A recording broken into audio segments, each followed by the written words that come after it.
This is video number 38 of current electricity. और एक अलग सा टॉपिक है ये, मैक्सिमम पावर ट्रांसफ़र थ्योरम। इसके ऊपर डिस्कशन करेंगे हम इस वीडियो के अंदर।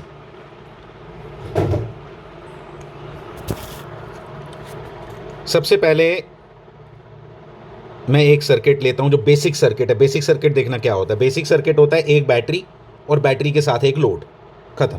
बैटरी के साथ एक बल्ब, बैटरी के साथ एक resistance. Is the basic circuit. सबसे सिंपलेस्ट पॉसिबल सर्किट यही है।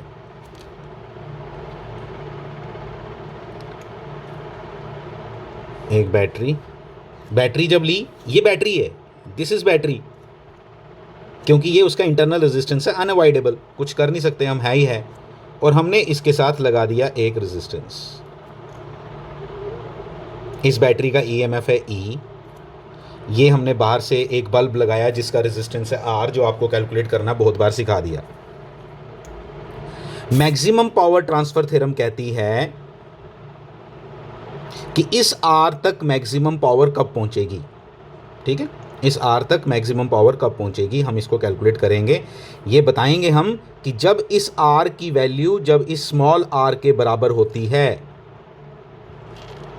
जब इस आर की वैल्यू इस स्मॉल आर के बराबर होती है, तो हम बोलेंगे कि इस लोड ने इस बैटरी से मैक्सिमम पावर ट्रांसफर कराई, इस तक मैक्सिमम पावर पहुंची। इसकी एक छोटी सी डेरिवेशन भी है जिसमें हम ये प्रूव कर सकते हैं। मुझे उसमें कुछ रिक्वायर्ड नज़र नहीं आ रहा आपको कराने वाला, मैं आपको थोड़ा सा हिंट दे देता हूँ कि हम कैसे उसको करते हैं। हाँ, जैसे यहाँ पे करंट किसके बराबर होगी, जो आई एल, मतलब जो लोड तक करंट पहुँचेगी आर तक, एक ही करंट है यहाँ पे, E divided by R plus R, ये करंट होगी। पावर कितनी होगी जो लोड तक पहुँचेगी, I L square R equal to E square upon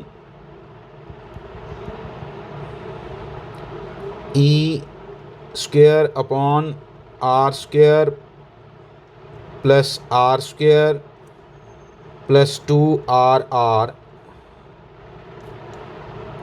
into R. ये होल स्क्वेयर कर दिया ना मैंने, a प्लस बी का होल स्क्वेयर। जब ये PL मिला ना आपको, फिर आपने कहना है एप्लीकेशन ऑफ डेरिवेटिव के अकॉर्डिंग, जो हम पढ़ते आ रहे हैं बड़ी देर से, according to application of derivative DPL upon DR must be equal to 0। R variable है ना, जो मैं बाहर से लोड लगा रहा हूँ, बाहर से जो लोड लगा रहा हूँ वो वेरिएबल है, उसको चेंज कर सकता हूँ मैं। तो जब उसको चेंज किया मैंने, तो क्या बोला कि जो ये कैपिटल आर है, ये जो कैपिटल आर है, ये वेरिएबल है, इसके साथ जब मैं इसको, इसके रिस्पेक्ट में इसको, इसका डेरिवेटिव लूँगा, ये जो आपने बनाया अभी, इसका डेरिवेटिव जब लेंगे, क्या बना बताओ। PL इक्वल टू बनाया हमारा E square R divided by R square plus R square plus 2RR 2RR। ठीक है, ये बन गया। इसका डेरिवेटिव लेना है, लेकिन इसका डेरिवेटिव लेने से पहले मैं एक काम करता हूँ, ऊपर से भी R और नीचे से भी R को डिवाइड कर दो। ई स्क्वेयर अपॉन 1 नहीं, R plus R square upon R plus 2R, ये आ गया।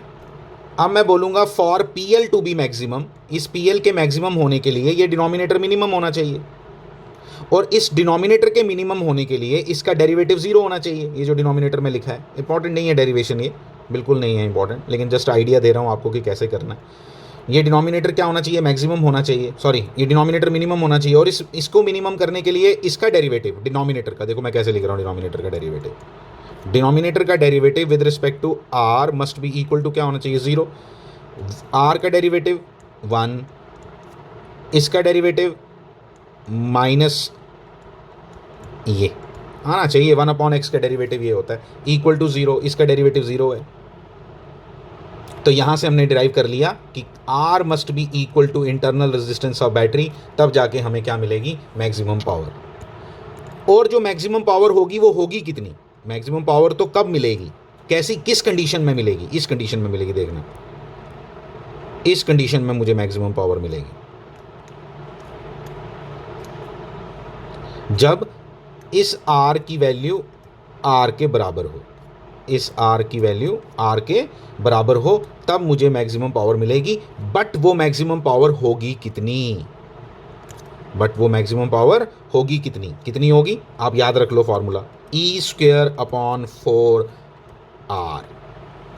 याद रख लो, ये फॉर्मूला इंपॉर्टेंट है, याद रख लो। दो बातें याद रखनी, कंडीशन फॉर मैक्सिमम पावर क्या है, दिस कैपिटल R लोड वाला resistance must be equal to internal resistance of the battery, and वो मैक्सिमम पावर होगी कितनी, E²/4R। इतनी बात याद रख लो, इतने से हमारा काम चल जाता है, ये याद रखना इंपॉर्टेंट है। फाइन। एक और बात, लास्ट बात इसको लेके, अगर मैं इसकी अब एफिशिएंसी निकालूं, मैंने बताई थी आपको एफिशिएंसी कैसे निकालते हैं, जब इसकी एफिशिएंसी निकालो तो वो 50% आएगी इस कंडीशन में।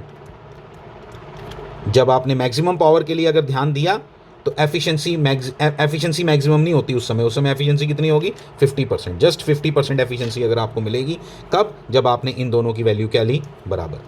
जस्ट रिमेंबर इट, सिंपल सी बात है, ये याद रख लो, ये भी डेरिवेशन है एफिशिएंसी का क्या है कहानी।